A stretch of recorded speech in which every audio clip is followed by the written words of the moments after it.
Our kupuna had a very specific way of looking at the sun, at the sunrise, kahikina o kala, or kahikina, the east or the arrival. In hula tradition, many of the entrance dances that honor Hi'iaka Ikapuli o Pele are a part of a protocol which acknowledges the sunrise. So Ho'opuka e Kala Makahikina is another example of why hula performances often, not always, but often will begin with that kind of chant honoring the power and the energy and the arrival of the sun in the east. As in many cultures, the sunrise, or kahikina o kala, kahikina akala, is kind of a symbol that's a metaphor for new beginnings. And every day, as sure as the sun will rise and eventually it sets in the west, we can depend on it rising again.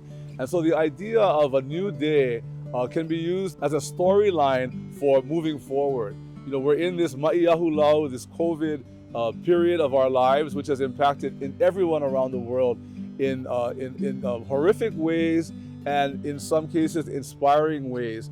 And we have to depend on the sunrise, that energy of Kane Ho'alani, which is a name for the sun, Ka'o Nohi o Kala, for that power that we need as humans to be successful.